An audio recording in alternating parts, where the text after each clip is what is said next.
Hi hello welcome back to my channel. അപ്പോൾ ഞാൻ ഈ ഒരു പ്രദേശം ഇതിനു മുമ്പ് എൻ്റെ വ്ളോഗ്സിൽ ഇട്ടിട്ടുണ്ട് കേട്ടോ. എൻ്റെ വീടിനോട് ചേർന്നിട്ട് ഒരു ചെറിയൊരു കനാലുണ്ട്. നല്ല ബ്യൂട്ടിഫുൾ ആയിട്ടുള്ള ഒരു കനാലാട്ടോ. ഒരു ചെറിയ കനാലാണ്, കുട്ടികൾക്കൊക്കെ ഈ സുഖമായിട്ട് വന്ന് ഇറങ്ങാം. സാധാരണ നിറച്ച് മെത്തി വെള്ളം വരാറുണ്ട്, പക്ഷേ ഇന്ന് ഇത്തിരി വെള്ളം കുറഞ്ഞിട്ടുണ്ട് കേട്ടോ. ഇവിടെ അടുത്തുനിന്നുള്ള ചേച്ചിമാരൊക്കെ കുട്ടികളെ കൊണ്ടൊക്കെ കുളിക്കാനും അലക്കാനൊക്കെ സ്ഥിരം വരുന്നൊരു സ്ഥലമാണ്. ഇപ്പോൾ വേനൽക്കാലം ആയതുകൊണ്ട് തന്നെ വെള്ളം ഇങ്ങനെ വരാറുണ്ട്.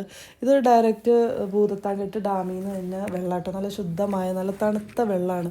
അപ്പോൾ ഈ കനാലിൻ്റെ അപ്പുറം ധാരാളം, അതായത് ഏക്കർ കണക്കിന് പാടാട്ടോ. അപ്പോൾ നല്ല തണുപ്പും നല്ലൊരു കൂളി എഫക്റ്റൊക്കെയാണ്. അപ്പോൾ ഞാൻ ഈവനിങ് ടൈമൊക്കെ ആകുമ്പോൾ ഇടയ്ക്കൊക്കെ ഞാൻ അവിടെ ഒരു ചെറിയ പാലമുണ്ട്, ആ പാലത്തിൽ വന്ന് ഇരുന്ന് വെള്ളത്തിലേക്ക് കാലൊക്കെ ഇറക്കി വെച്ച് ഇങ്ങനെ ഇരിക്കാറൊക്കെ ഉണ്ട്. നല്ല രസമാട്ടോ.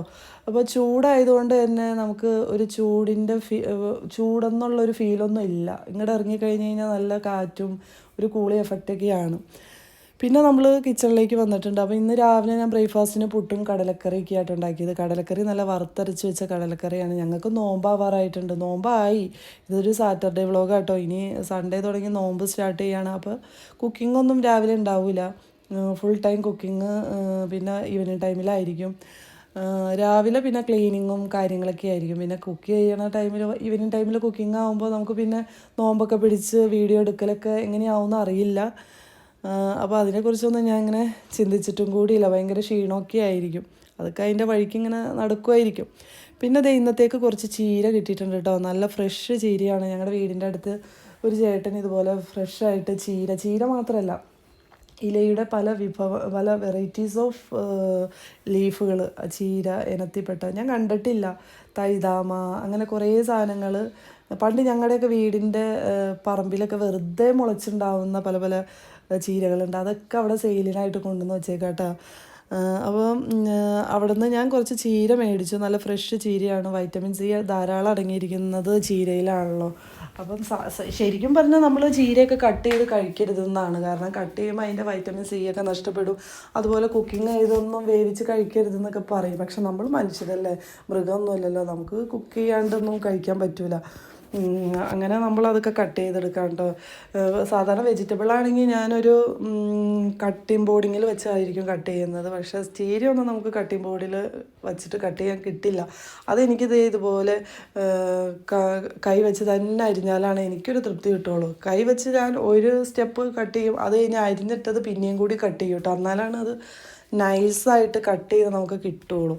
അതുകൊണ്ട് ഞാൻ റിപ്പീറ്റ് അടിച്ച് പിന്നെയും ഇങ്ങനെ കട്ട് ചെയ്യും കേട്ടോ. ലീഫൊക്കെ നിങ്ങൾ ഇങ്ങനെയാണോ കട്ട് ചെയ്യണം? ഇങ്ങനെ കട്ട് ചെയ്യുന്ന ആളുകളൊക്കെ ഉണ്ടെങ്കിൽ ഒന്ന് കമൻറ്റ് ചെയ്യും കേട്ടോ. അപ്പം ഞാനത് തോരനാക്കി. അപ്പം ഞാൻ തോരനാക്കാൻ നേരത്ത് കട്ട് ചെയ്ത ചീരയിലേക്ക് ലേശം മഞ്ഞൾപ്പൊടിയും ഉപ്പും ഒരു സവാളയും കൂടി കട്ട് ചെയ്തിട്ട് മിക്സ് ചെയ്ത് വയ്ക്കും കേട്ടോ.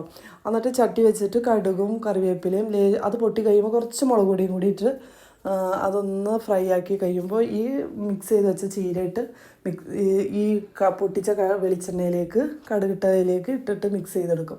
പിന്നെ ചീര വെന്ത് കഴിയുമ്പോൾ നമ്മൾ ചിരണ്ടി വെച്ച തേങ്ങ, ഒരമുറി തേങ്ങ അതിലേക്ക് ഇട്ട് മിക്സ് ചെയ്യും കേട്ടോ. പിന്നെ ഇറക്കുന്ന ടൈം ആകുമ്പോൾ ലേശം വെളിച്ചെണ്ണയും കൂടി ചേർത്തിട്ട് മിക്സ് ചെയ്ത് നമ്മൾ ഇറക്കി വയ്ക്കും. നല്ല ടേസ്റ്റാട്ടോ ഇങ്ങനെ മിക്സ് ചെയ്ത്. ഇങ്ങനെ ഈ രീതിയിൽ ഉണ്ടാക്കുമ്പോൾ നല്ല ടേസ്റ്റാണ്. നിങ്ങളിങ്ങനെയൊക്കെയാണോ ചീരത്തോരൻ ഉണ്ടാക്കുന്നത്? ഓരോരുത്തർക്കും അവരുടേതായ രീതിയിലാണല്ലോ കുക്കിംഗ് ഒക്കെ ചെയ്യുന്നത്. ഞാൻ എൻ്റെ രീതിയിൽ കുക്കിംഗ്. അപ്പോൾ ലഞ്ചിൻ്റെ ടൈം അടുത്തുകൊണ്ടിരിക്കുകയാണ് കേട്ടോ. ലഞ്ചിന് ഞാൻ തലേന്ന് ചിക്കൻ കറിയൊക്കെ വെച്ചിട്ടുണ്ടായിരുന്നു, അത് ഫ്രിഡ്ജിലുണ്ട് കേട്ടോ. അതൊന്ന് ചൂടാക്കി എടുക്കണം. പിന്നെ എൻ്റെ കുക്കിംഗ് പരിപാടികളൊക്കെ കഴിഞ്ഞ് കഴിഞ്ഞാൽ അടുത്ത സ്റ്റെപ്പ് എന്ന് പറയുന്നത് ക്ലീനിങ് ആട്ടോ. ക്ലീനിങ് ഇല്ലാത്തൊരു ദിവസം എൻ്റെ ലൈഫിലില്ല എന്നുള്ളതാണ് സത്യം. എനിക്കിങ്ങനെ ക്ലീൻ ചെയ്ത് വീടൊക്കെ വൃത്തിയായിട്ട് ഇങ്ങനെ കിടക്കണം. ഓരോന്നൊക്കെ അതാത് സ്ഥലങ്ങളിലൊക്കെ ഇങ്ങനെ കൃത്യമായിട്ട് ഇരിക്കണം കേട്ടോ. എന്നാലാണ് എനിക്ക് പോസിറ്റീവായിട്ട് വീടിൻ്റെ അകത്ത് ഇങ്ങനെ ഇരിക്കാൻ പറ്റുള്ളൂ. ഞാൻ പൊതുവെ അങ്ങനെ പുറത്തേക്കൊന്നും പോകാത്ത ഒരാളാണ്. ഇടയ്ക്കൊന്ന് എന്തെങ്കിലും ഔട്ടിങ്ങിനൊക്കെ പോകുന്നല്ലാണ്ട് അങ്ങനെ പുറത്തിറങ്ങി നടക്കുന്ന ഒരാളല്ല. അതുകൊണ്ട് തന്നെ എനിക്ക് വീട്ടിൽ ഇങ്ങനെ ഇരിക്കുമ്പോൾ ശാന്തസുന്ദരമായിട്ട് സമാധാനമായിട്ടിരിക്കണം. അപ്പോൾ കുറച്ച് സമാധാനമായിട്ടിരിക്കാൻ വേണ്ടിയിട്ട് ഞാൻ ഇങ്ങനെയൊക്കെയാണ് ചെയ്യുന്നത്. വീടൊക്കെ അറേഞ്ച് ചെയ്ത് ഇങ്ങനെ വയ്ക്കും.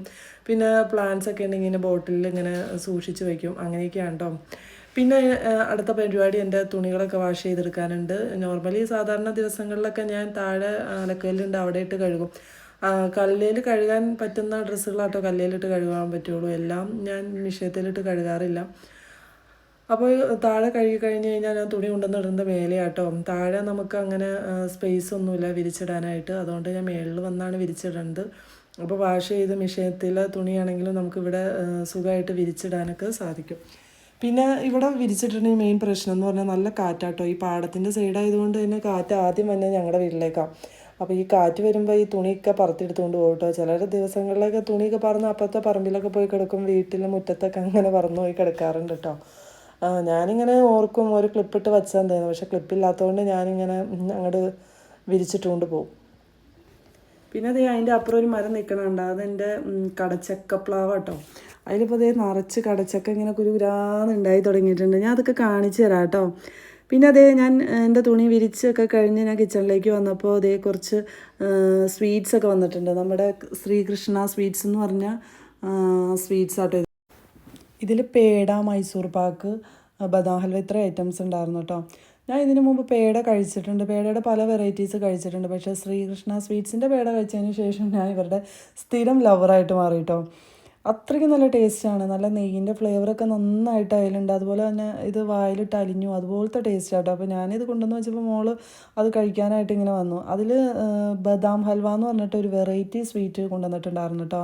അപ്പോൾ അത് കഴിക്കാൻ അതുണ്ടായതുകൊണ്ടാണ് മോൾ ഇതിങ്ങനെ വന്ന് നിൽക്കുന്നത്. നല്ല ടേസ്റ്റ് ഉണ്ടായിരുന്നു, അതിലിങ്ങനെ കുങ്കുമത്തിൻ്റെ പൂവൊക്കെ ഇട്ടിട്ട് നല്ല ടേസ്റ്റായിരുന്നു കേട്ടോ. അപ്പോൾ ഇവരുടെ ഫുഡ് ഐറ്റംസ് ഇപ്പോൾ നമ്മുടെ നാട്ടിലും എല്ലാ ഷോപ്പിലൊക്കെ കിട്ടും കേട്ടോ. ശ്രീകൃഷ്ണ സ്വീറ്റ്സ് എന്ന് പറഞ്ഞപ്പോൾ ഒരുപാട് ഫെമിലിയർ ആയിട്ടുള്ള ഒരു ബ്രാൻഡാണ്.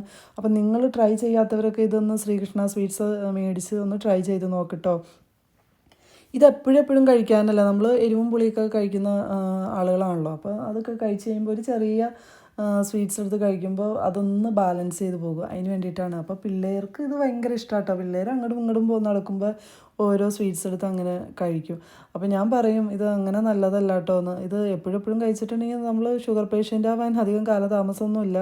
അങ്ങനത്തെയാണ്, അത്രയ്ക്കും നല്ല മധുരം കേട്ടോ. നമ്മൾ ഫുഡ് കഴിക്കുമ്പോൾ ഒരു ചെറിയ പീസ് കഴിക്കാമെന്ന് മാത്രമേ ഉള്ളൂ. പിന്നെ ഇവരുടെ മൈസൂർ പാക്കിനെ പറ്റി പറയുകയാണെങ്കിലും നല്ല ടേസ്റ്റാണ്, വായിലിട്ട് അലിഞ്ഞു പോകും, അങ്ങനെയാണ്. ശരിക്കും പറഞ്ഞാൽ ഇങ്ങനത്തെ സ്വീറ്റ്സൊക്കെ ഈ നോർത്ത് ഇന്ത്യൻസാണ് ഉണ്ടാക്കി, അവരുടെ കൈപ്പുണ്യം എന്ന് പറഞ്ഞൊരു പ്രത്യേക ഫീലാണ്, നല്ല ടേസ്റ്റാണ്. ഇപ്പോൾ മലയാളീസൊക്കെ ഇതൊക്കെ ഉണ്ടാക്കുന്നുണ്ട്, പക്ഷേ ഈ നോർത്ത് ഇന്ത്യൻസൊക്കെ ഇതിപ്പോൾ ഇതിൻ്റെ ഓണർ ശരിക്കും പറഞ്ഞാൽ തമിഴ്നാട്ടുകാരനാട്ടോ. ഇത് തമിഴ്നാട്ടിൽ നിന്ന് തന്നെ ഒരു ഫുഡ് ഐറ്റമാണ്.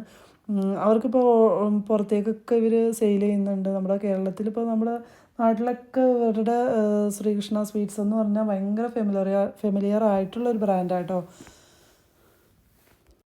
ഇത് നോർത്ത് ഇന്ത്യൻസൊക്കെ ഉണ്ടാക്കുന്ന ഒരു ഡിഷാട്ടോ. അവരുടെ വീട്ടിലിപ്പോൾ എന്തെങ്കിലും ഫങ്ഷൻസൊക്കെ വന്നിട്ടുണ്ടെങ്കിൽ ഇപ്പോൾ ഹോളി, അതുപോലെ തമിഴ്നാട്ടിൽ പൊങ്കലൊക്കെ വന്നു കഴിഞ്ഞാൽ അവരുണ്ടാക്കുന്ന ഒരു ഡിഷാണിത്. ഇത് നമ്മൾ ഉണ്ടാക്കി കഴിഞ്ഞാൽ അത്രയും ടേസ്റ്റ് കിട്ടില്ല എന്നാണ് എനിക്ക് തോന്നുന്നത്. കാരണം ഞാൻ ഇതിനു മുമ്പ് കുറേ മലയാളി വ്ളോഗേഴ്സൊക്കെ അവരുടെ ചാനലിൽ ഇത് കുക്ക് ചെയ്തിട്ട് റെസിപ്പി വീഡിയോസ് ഇടണ കണ്ടിട്ടുണ്ട്. പക്ഷേ ആക്ച്വലി ആ ടേസ്റ്റ്, അതിൻ്റെ ഒറിജിനൽ ടേസ്റ്റ് അവരുണ്ടാക്കുമ്പോൾ കിട്ടിയിട്ടുണ്ടോ എന്ന് എനിക്കറിയില്ല കേട്ടോ. എനിക്കതറിയില്ല കേട്ടോ. ഞാൻ അതിൻ്റെ 7 അയലക്കത്ത് പോലും പോയിട്ടില്ല എന്നുള്ളതാണ് സത്യം. എനിക്ക് ആകപ്പാട് അറിയാവുന്നത് ഇതൊക്കെ ഉണ്ടാക്കാനാണ്, നാടൻ ഫുഡുകളൊക്കെ. അപ്പോൾ ആ ടൈമിൽ മോള് വന്നിട്ടൊന്ന് ടേസ്റ്റ് ചെയ്ത് നോക്കിയതാണ്, നല്ല ടേസ്റ്റ് ഉണ്ടെന്ന് തന്നെ പറഞ്ഞു കേട്ടോ. അപ്പം ഞാൻ ഇതിന് നല്ല സ്വീറ്റി ടേസ്റ്റുള്ള പിക്കിളാട്ടോ. ഇത് പാവയ്ക്ക പിക്കിളാണ്.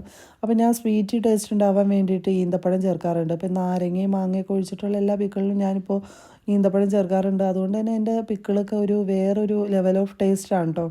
അപ്പോൾ ഞാൻ ഇതിനു മുമ്പ് എൻ്റെ പാവയ്ക്ക പിക്കിളിൻ്റെ ഒരു റെസിപ്പി വീഡിയോ എൻ്റെ ചാനലിൽ ഇട്ടിട്ടുണ്ട്, കാണാത്തവരൊക്കെ ഒന്ന് പോയി കാണാം കേട്ടോ. അപ്പോൾ പണ്ടൊക്കെ എൻ്റെ ഉമ്മ ഇതുപോലെ പിക്കിളൊക്കെ ഉണ്ടാക്കി കഴിഞ്ഞിട്ട് ബോട്ടിലിൽ നിറച്ച് കഴിഞ്ഞാൽ എണ്ണയൊക്കെ അതിൻ്റെ മേലെ കൂടെ ഒഴിക്കും കേട്ടോ. അപ്പോൾ ആ ടൈമിൽ ഞാൻ ചോദിക്കുമ്പോൾ ഉമ്മ പറയും അത് കുറേ നാൾ ഇരിക്കാനുള്ളതല്ലേ പിക്കിൾ, അപ്പോൾ കേടുകൂടാണ്ടിരിക്കാൻ വേണ്ടിയിട്ടാണെന്നൊക്കെ പറയും കേട്ടോ. അപ്പോൾ ഞാനും ആ മെത്തേഡാണ് ഫോളോ ചെയ്യുന്നത്. അപ്പോൾ ഇത് കണ്ടിട്ട് പൊങ്കാല ഇടാൻ ആഗ്രഹമുള്ളവരൊക്കെ എൻ്റെ കമൻറ്റ് ബോക്സിൽ പൊങ്കാല ഇട്ടോട്ടോ, എനിക്ക് നോ പ്രോബ്ലം.